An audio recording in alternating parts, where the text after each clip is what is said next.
What's up, everybody? I'm Brian Sampson from Dunking with Wolves, coming at you with another Brian's Breakdown, where I'm going to take a look at last night's Minnesota Timberwolves game against the Charlotte Hornet. And during this game, I'm going to focus mostly on defense because I think this was probably one of the best overall defensive games the Timberwolves have had all season. Before I jump into that, however, I'd appreciate it if you'd subscribe to this channel, give this video the old thumbs up, and if you want, you can follow me on Twitter at Brian Sampson NBA. All right, now let's dive into what Tom Thibodeau really made his name on, and that's on the defense end of the court. So let's see what the film had to say. All right, to kick it off, we're going to do a little what to do and what not to do, and we're going to start it off with the what not to do, as this ball screen goes for an alley-oop to Dwight Howard over the top of the defense. And so just to break it down a little bit here, Howard starts out by screening Gibson, which frees up the first ball screen up here on Teague.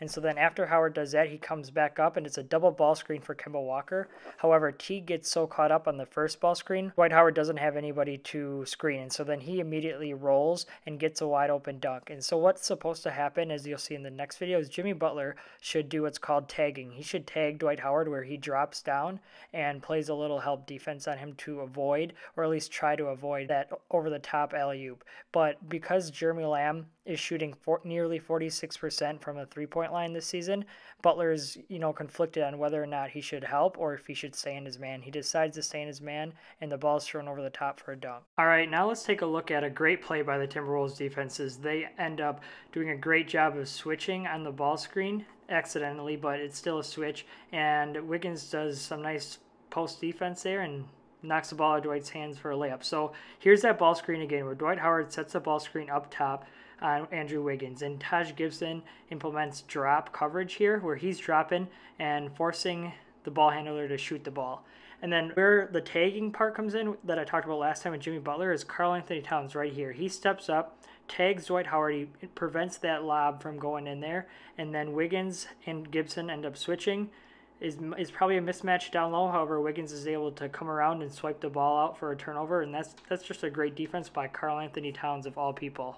Here's another great defensive possession by the Timberwolves as it ends up in a missed shot, and it's a really good help on the ball screen and rotations here. There's a little miscommunication, but overall, they get the stop, and that's what counts. So it starts with this ball screen up top here on Jeff Teague. And Zhang, again, is implementing the drop coverage, which means he's forcing the ball handler to try to shoot the ball. And you can see Wiggins come over. Here's that tag that we were talking about. He tags his man. The ball's flipped to the corner. Gibson recovers. Wiggins recovers, does a nice job closing out and sliding his feet. And then Butler leaves his man from the corner, which is the right thing to do.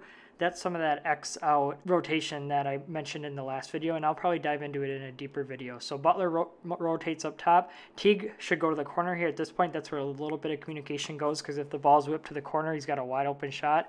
Regardless, it's a missed shot, and the Timberwolves get the rebound.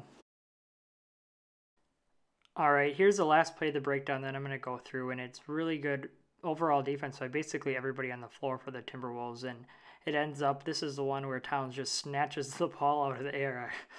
It just grabs it, and it ends up leading to a fast break three-point shot by Teague. This is when he was starting to knock down all those shots, and so I thought this would be a great play to take a look at. It starts out here with a ball screen by Frank Kaminsky, and as you can see, Jeff Teague goes under the screen on this one, and the ball's then rotated to the corner. Wiggins does a great job of staying in front of his man and sliding his feet and not preventing him to get into the middle of the lane. Ball's then rotated back up to Kemba Walker. Another ball screen. This time Teague goes over it and Towns helps.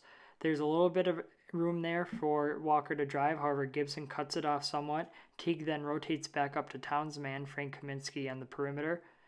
The closeout leaves a lot to be desired, we'll say, but Gibson and Towns both step up. Towns snatches it out of the air.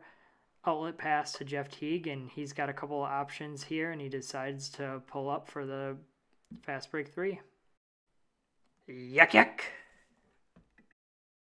Well, thank you everybody for taking the time and checking out this video. I appreciate it. As you can see, the Minnesota Timberwolves are taking a lot of nice steps on defense and making improvement already this early into the season, which is a great sign as they continue to gain chemistry and a better understanding of what's expected of them on that end of the floor.